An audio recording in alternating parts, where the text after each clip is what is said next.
Hi there. I am now a realtor as of this week. Now, I don't know what a tour is, but I'm a real one. I guess a tour must be a dad, right? Does that make sense? Because it's a dad joke and okay, that was really bad. That was terrible. And if you laughed, you should feel bad. So half the jokes I tell, I don't tell to actually get a laugh out of. It's just the reaction. That's all I want. At any rate, moving on from that, I am with a broker here in town called Lindsay's Realtors, and this is in Noonan, Georgia, in Coweta County. Now, the reason why real estate in Coweta County should interest you, or probably does interest you in ways you're not really connecting the dots with, is because of this thing called data centers. Data centers have been in the news, obviously, lately, but here in this county, we have 5 proposed data centers right now, actively proposed. And there's some other land that looks like it could be potentially sold for maybe purposes along those lines. But the big issue really centers around one in particular data center that took some rural conservation land and they got it rezoned by the commission. Now, all that stuff happens all the time, and you can see that in other counties across the nation. And this has happened in other places. Sometimes people are okay with it, and oftentimes people aren't. And that's really where the big part of this comes in here.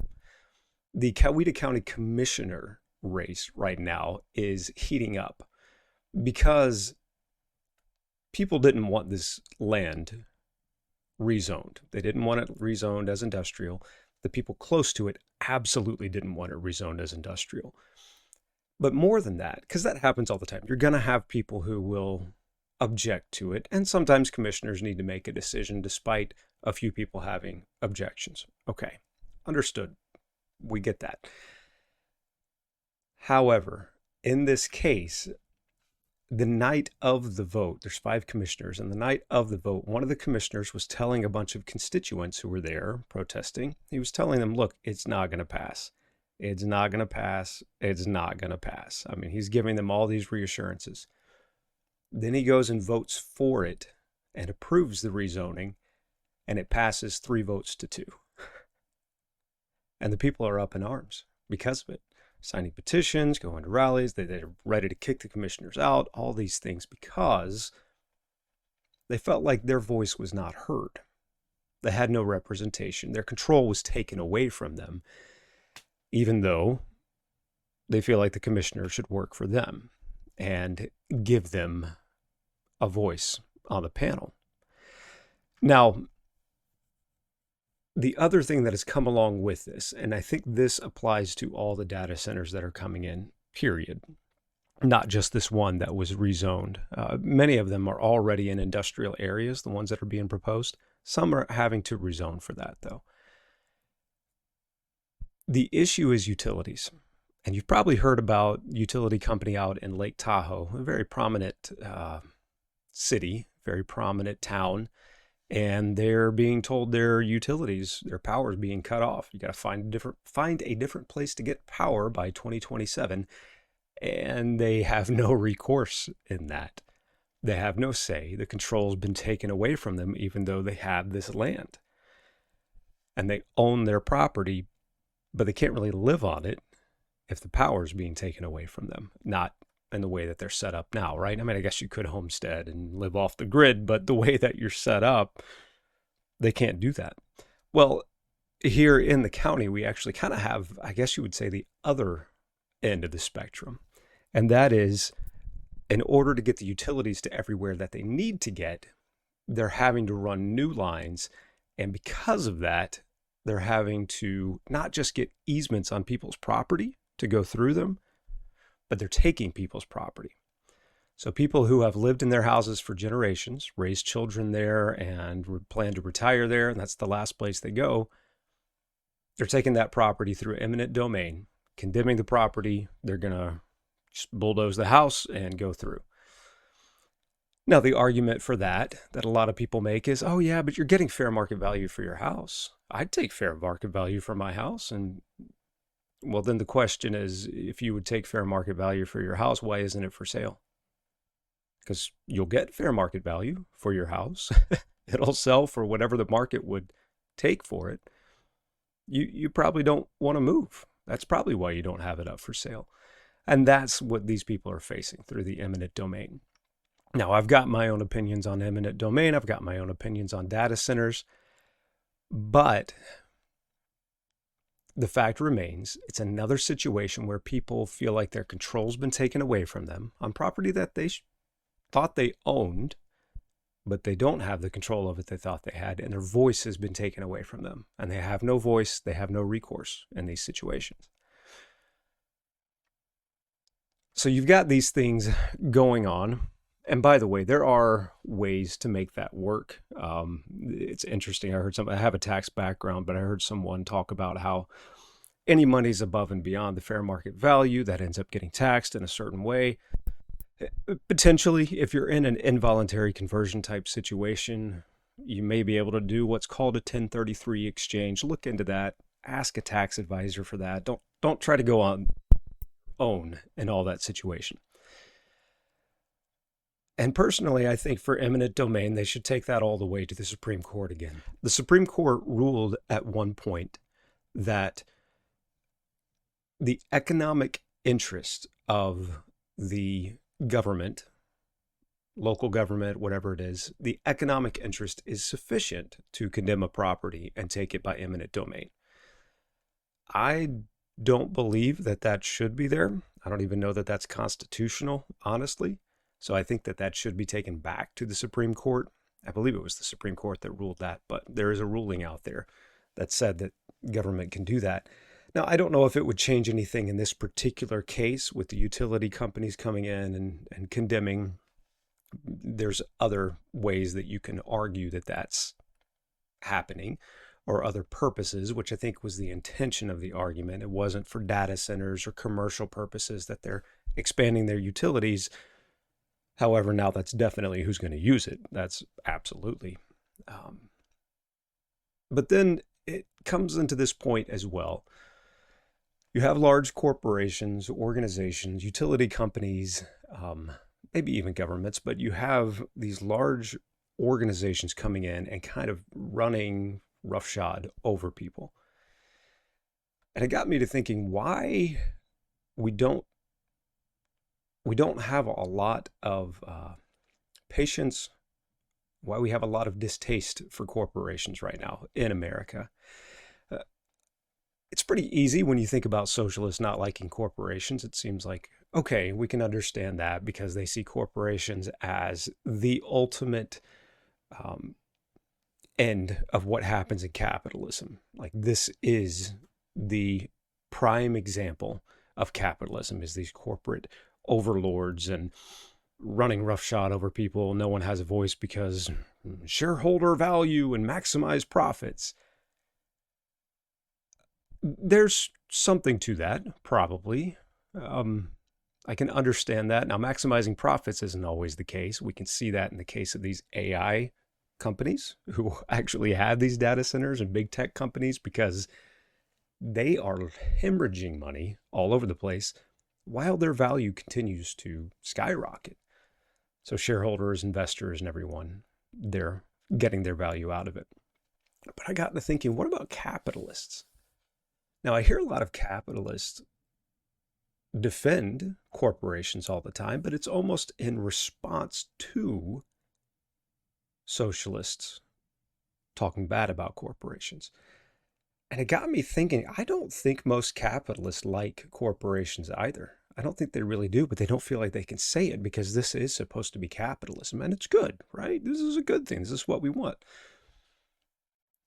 Let me present this argument to you why capitalists secretly don't like corporations either.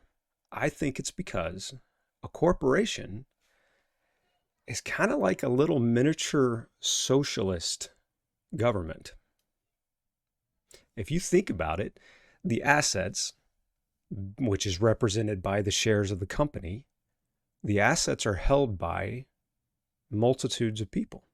And in the case of a publicly traded company, the assets are in the hands of the public. Everybody owns the assets. like socialism, a socialist government. The people own the assets, quote unquote. However, no one controls the assets. You own it, but you have no control over it. And because of that, you have power concentrated in just a few people, whether it's in governments where you just have these people who should be representing you, but don't. They don't even listen to your voice. Or if you have the board in a corporation who should be representing and looking out for the shareholders, but they're not truly looking out for the interest of the shareholders. You can vote. In most of these publicly traded companies, you have a vote with the shares that you have. But it gets lost. It gets drowned out because they have their idea of what the best thing is for people. Just like in a government, even down to a small scale, like a county level, where commissioners have their idea of what's best for the county, even though the people are crying out against it. And it takes the control away from people. So it's interesting. You've heard the quote, "You'll own nothing and be happy." Well, what if you owned a lot, but you had no control over it? Do you really still own it? What if you owned things, but you have no voice in what happens with it? Is that really ownership? And I think this is where the bottom line comes in. I think this is where the angst comes in from so many people, the distaste, the displeasure of corporations, of governments running roughshod, of these data centers, of eminent domain. I don't think people hate data centers when they really understand that data centers are what help you watch YouTube. They're what help you get on social media and see all the things that you see. They're what helped me save my files in Google Drive. Amazon runs on data centers. I mean, data centers are just part of our life. That is what it is. It's not just AI. But even AI, I don't think we hate data centers. This background, new background, shiny, right? Well, this is all AI generated. It's not a real background. But I kind of like it. I mean, I told it what to do, and yeah, I kind of like it. I don't think we hate data centers. I think what we hate is that control, that agency being ripped away from us. And we especially hate it. And we have this thing in our minds that just automatically goes off when we hear that eminent domain, someone who owns property and it's being taken away from them, with them having no say in it whatsoever. We find something very wrong about that. So what do we do with that? What do we do about our representation or lack thereof? Let me give you a couple of verses. Of course, everything for me as a believer comes back to the gospel and the gospel of Christ. Here's where we find representation. Here's where we find our voice. If we feel like we're not in control, we go to the one who has control. So first of all, Hebrews 7:25 says, "Constantly he is able to save to the uttermost those who draw near to God through him," talking about Christ here, "since he always lives to make intercession for them." Hebrews 9:24, "Christ has entered not into holy places made with hands, which are copies of the true things, but into heaven itself, now to appear in the presence of God on our behalf." We have a voice. We have a voice where it matters the most. We might not feel it in the case of eminent domain, in the case of governments or corporations just kind of running roughshod over things. But we have a voice. We do. And we have a voice in the most important place, and that is before God, our Father, our Creator. We have a voice in Christ, our advocate before him. Christ, being in very nature God, he didn't consider that something to hold on to and keep. Instead, he humbled himself to the point of being a man, coming down into his creation, like an artist entering a painting, came down into his creation, lived as a human, fully dependent on God, showed us not just how to live, but he was perfect and still took all the sin, all the consequence, all the junk and separation for God on himself when he died on our behalf on the cross. But he didn't stay that way. Instead, he conquered it. Conquered it so much that he rose. He rose again out of the grave and lives forever now. And since he always lives to make intercession for us, arguing before the Father. And if we don't reject that free gift that he's given, then we're in him and we draw near to God through him. And we can understand that these things that we see here, that we get so frustrated with and so upset about, they are copies. They're copies of spiritual things, of true truth, of the real, most absolute truth out there. And we can have confidence in that. And we can have confidence before the Father. More than that, God has given us his Spirit to overcome these things. We feel like we don't have control, but we do have control. And we have control where it matters the most. We have control in our minds and our hearts. And we constantly need to go back to renew our mind. We transform ourselves when we renew our mind and we see what God has to say about this situation. So in this situation where we feel like we have no say in it, if things come out a different way than we want to, if our person doesn't get elected, or the person we did elect doesn't speak for us anymore and goes against what we want, if big business, big corporation continues to run roughshod and try to run the small businesses out of business, we still have control and we can still overcome in our hearts and our minds. And in that, we make a massive impact. We make a massive impact for eternity, but we can have that life of peace and health and true wealth, even if our house is being taken away from us. We can have that now, and we expand that to others and bring others into the most wonderful way of life that there is. So if you're feeling frustrated out there, I understand. Me too, especially when I look at the world around me. But just know we have more. And we have a loving Father, and we have an intercessor working constantly on our behalf, advocating for us always, so that we are secure in the Father. And we have his Spirit in us, constantly working through us, overcoming, being able to control that fear and frustration that so easily entangles us.